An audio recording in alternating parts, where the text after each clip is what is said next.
Friends, ఇక్కడ గొర్రెల scam money laundering enquiry మొదలుపెట్టిన ఈడీ.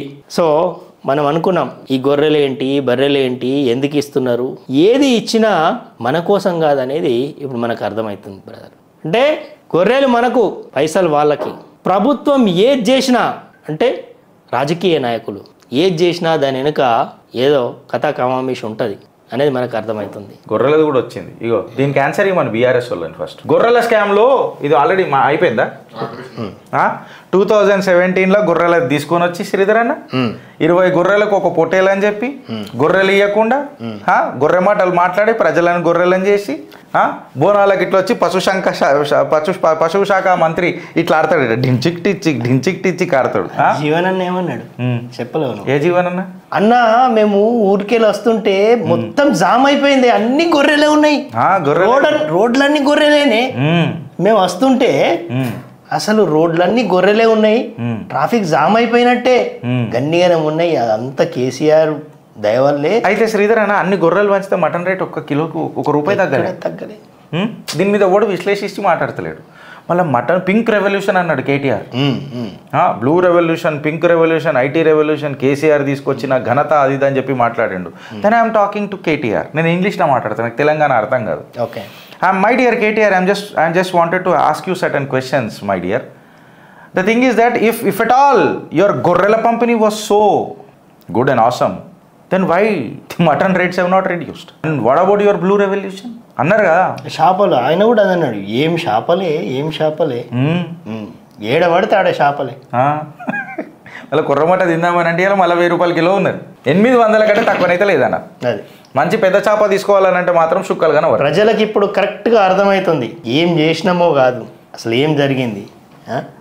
గొర్రెల స్కామ్పై ఈడీ ఫోకస్. కేసు నమోదు చేసిన ఎన్ఫోర్స్మెంట్ డైరెక్టరేట్. ఏసీబీ కేసు ఆధారంగా ఈడీ దర్యాప్తు ప్రారంభం. ఇప్పుడు వస్తా రేవంత్ అన్న దొరుకుతారు ఇంట్లో మనకు. చూడు ఏడికి తీసుకుపోతావు గిరీష్ అని అంటావు వీరే చూడు. ఇప్పుడు ఈడీ ఫోకస్. కేసు నమోదు చేసిన ఎన్ఫోర్స్మెంట్ డైరెక్టరేట్. ఏసీబీ కేసు ఆధారంగా ఈడీ దర్యాప్తు ప్రారంభం. ఈ సెంటెన్స్ ఫోకస్ చేయరు ఫ్రెండ్స్. ఏసీబీ కేసు ఆధారంగా ఈడీ దర్యాప్తు ప్రారంభం. 700 కోట్లు అవినీతి జరిగిందన్న ఏసీబీ పూర్తి ఆధారాలు సబ్మిట్ చేయాలని ఈడీ లేఖ. గొర్రెల పంపిణీ స్కీమ్పై ఈడీ సీరియస్. ఈ లింక్ ఏం చెప్పాలన్నా శ్రీధర్ అన్న, తర్వాత నేను మీకు తీర్చి పెడతా గొర్రెలేదు. లింక్ ఏం తెలుసా? ఈ సెంటెన్స్ ఏసీబీ కేసు దూరంగా ఈడీ దర్యాప్తు కాళేశ్వరం ఫైలు జుడిషియల్కి ఎందుకు ఇచ్చినావు? ఏసీబీకి ఎందుకు ఇవ్వలే? ఏసీబీకి ఇవ్వచ్చు కదా. జుడిషియల్ ఎంక్వైరీ ఎందుకు పెట్టినావు? ఏసీబీకి ఇచ్చినుంటే వాళ్ళకి ఆనే ఒక నివేదన సబ్మిట్ చేసినుంటే అందులో ఒక 200-300 కోట్ల స్కాము అని చెప్పి నువ్వు 1,00,000 కోట్లు అన్నావు కదా. మా గౌరవ ముఖ్యమంత్రి వర్యులు రేవంత్ అన్న అడుగుతున్నా, అందులో 300 కోట్లు 200 సుమోటోగా వస్తుంది ఈడీ. ఇట్లా అడుగు పెడుతుంది. ఇట్లా ఈడీ అడుగు పెట్టంగానే కేడీలు అందరికీ ఇట్లా సూడు బుల్ల ఇట్లా ఆడతారు ఇక. శరణ భరణ ₹1 శరణ భరణ ₹1 అని ఆడతారు ఇక. శరణ అంటే ఇట్లా తిప్పుతారు ఇక. శరణ భరణ ఆడతారు. అందుకే ఇదో పెద్ద వీళ్ళు ఏమనుకుంటారంటే పబ్లిక్ పాగాలనుకుంటారన్న. మస్తు చైతన్యం ఉన్నది. చిత్రగుప్తు మేము చైతన్యం నింపుతూనే ఉంటాం. అయితే ఇప్పుడు నేను జుడిషియల్ ఎంక్వైరీ పెట్టినందుకు ప్రాబ్లం అవుతుందని నేను అంటలేను. They are also doing the best. They are also giving the best. ఇప్పుడు ఘోష్ గారు, మన జస్టిస్ ఘోష్ గారు కూడా పిలిచి లెఫ్ట్ రైట్ సెంటర్లో క్వశ్చన్స్ చేస్తున్నారు, ఎవరెవరికో చేస్తున్నారు, అదంతా చేస్తున్నారు. We're not denying it. ప్రజా తీర్పులో మీరు ఫస్ట్ ఏసీబీకే ఇచ్చారు కాళేశ్వరాన్ని. ఏసీబీ కోర్టుకే ఫస్ట్ కాళేశ్వరాన్ని పంపించారు, తర్వాత మీరు జుడిషియల్ ఎంక్వైరీ ఇచ్చారు. ఇగో ఈ సెంటెన్స్ సూపర్ ఉంటుంది. అగో ఏదన్నా ఏసీబీ కేసు ఆధారంగా ఈడీ దర్యాప్తు ప్రారంభం. సో నేను ఎవరిని ఈ దర్యాప్తు మంచిది కాదని నేను అంటలేను. బట్ ఆస్కారం పెద్దగా ఉంటుండే అంటున్నా, చట్టాలు గట్టిగా ఉంటుండే అంటున్నా. ఒకసారి ఈడీ దిగితే చట్టాలు ఎంత గట్టిగా ఉంటాయో ఇప్పుడు చూస్తున్నాం మనం. మన్నున పుట్టిన పద్మం ఉంది కదా మన కవితక్క, మనిషి సోడి బయటికి వెళ్ళిండా కరెక్ట్గా ఉంటుంది. వాళ్ళ ఎవిడెన్స్లు ముందే కొలెక్ట్ చేసి the owners of responsibility లైజ్ on the victim now, that is PMLA. మనని గొర్రెలు ఏం చేస్తారు శ్రీధర్ అన్నయ్యలు? కేసీఆర్పై ఈడీ కేసు నమోదైంది. మాజీ సీఎం కేసీఆర్పై ఈడీ కేసు నమోదైనట్టు ఇప్పుడే తనకు హైదరాబాద్ నుంచి సమాచారం వచ్చిందని బీజేపీ మెదక్ ఎంపీ రఘునందన్ రావు అన్నారు. BJP MP BJP Medak MP Raghunandan Rao, Medak MP. Harish అన్న వింటున్నావా? మెదక్ ఎంపీ. మాజీ మంత్రి హరీష్ రావు ఎమ్మెల్సీ, మాజీ మంత్రి హరీష్ రావు, మాజీ మంత్రి హరీష్ రావు, మాజీ మంత్రి హరీష్ రావు. ఇట్లనే 3 సార్లు మాట్లాడాల్సి వస్తుంది హరీష్ అన్న. మాజీ మంత్రి హరీష్ రావు ఎమ్మెల్సీ వెంకటరామరెడ్డి కూడా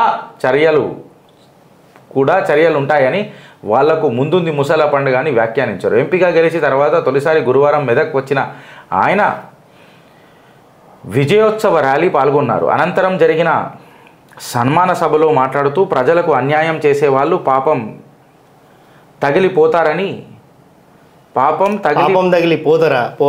పోతారని తెలిపారు. బీఆర్ఎస్ మెదక్ ఎంపీ అభ్యర్థి ఎమ్మెల్సీ 1,00,000 కోట్లకు అధిపతి ఓకే, ఇదంతా ఓకే. సిద్దిపేటలో తాను ఉండగా ఎస్కాట్తో తన మీటింగ్కు ఇంకొకరు వస్తారని హరీష్ రావు ఊహించలేదు.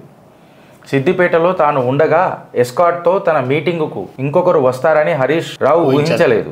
అదే ఇప్పుడు ఎంపీ అయింది కదా, ఖచ్చితంగా ఎస్కాట్ ఉంటుంది సిద్దిపేటలో. నేనే రాజు నేనే మంత్రి అనుకున్నాడు. నేను చెప్తున్నా రగన్న, హరీష్ అన్నకు సుక్కలు చూపెట్టాల.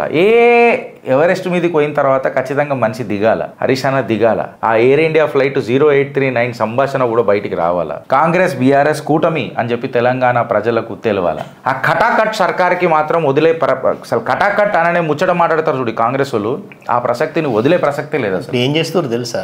ఇప్పుడు రగన్న నా హరీష్ రావు మీద టార్గెట్ చేస్తుందని చెప్పేసి వేరే పేపర్లు అందరూ హరీష్ రావుని లేపుతున్నారు. హరీష్ రావు అన్న నువ్వే రావాలి, నువ్వే కాపాడాలి, నీతోనే అవుతుంది. మళ్ళీ ఈ షిండేగా తయారుగా బీజేపీలో చేరు. ఇంత కన్ఫ్యూజన్. ఇక షిండేలు మాకొద్దు, ఈ ఉద్ధవ్ ఠాకరేలు మాకొద్దు. ఎంతమంది ఎన్ని పేపర్లు మొత్తుకొని ఏ షిండేలు రారు, ఇది కూలిపోదు అన్నా కూడా ఇప్పుడు మునిగిపోయే పడవలో ఎవరెక్కుతారన్న? ఆరిపోయే దీపం ఎక్కువ. వీళ్ళంతా పాపము టీఆర్ఎస్లో ఆ ఎలక్షన్స్ ముందు బీఆర్ఎస్లో ఎలక్షన్స్కి ముందు లేనిపోని వాళ్ళందరూ తిట్టిన వాళ్ళు అందరూ పోయి అందులో ఎక్కిండ్రు. అది మునిగింది. ఇప్పుడు ఎందుకు మునిగిందో ఎవరికి తెలియదు. అందరు మళ్ళీ ఎక్కడ మెల్లగా నమస్తే తెలంగాణ లఘు ముంపు ప్రాంతాలు ఆంధ్రాకి ఇచ్చేసిండ్రు, ఖమ్మం భద్రాద్రి జిల్లాలా అని చెప్పి చిన్నగా తెలంగాణ సెంటిమెంట్. ఈసారి చిత్రగుప్తు కూర్చొని ఉన్నది. ఈసారి తెలంగాణకు అన్యాయం జరగనీయం. అడ్డమైన సెంటిమెంట్ రాజకీయాలు చేస్తానంటే బిడ్డ మేమే రాజకీయంగా నిన్ను కోస్తాం, దానికి ఆయింట్మెంట్ పెడతాం. మా ఆయింట్మెంట్ ఏముంటుంది తెలుసా? పచ్చిగొడ్డు కారం ఉంటుంది. పచ్చిగొడ్డు కారం పెడతాం. ఏడ కోస్తామో కూడా చెప్పాం నీకు. ఏడ మండల్లో ఆడ మండుతుంది. పోయేటప్పుడు పోసేటప్పుడు అట్లుంటుంది. మళ్ళీ కర్రలకు కారం చెప్పినా కదా, పోయేటప్పుడు పోసేటప్పుడు మండుతుంది. ఇక ఏమర్థమవుతుందో వాళ్ళకి తెలుసు. నేనేం జంగిల్ మాట్లాడుతా. ఆయనే అంటుండే కర్రు కాల్చి వాత పెడతాడని. పెడతాడు.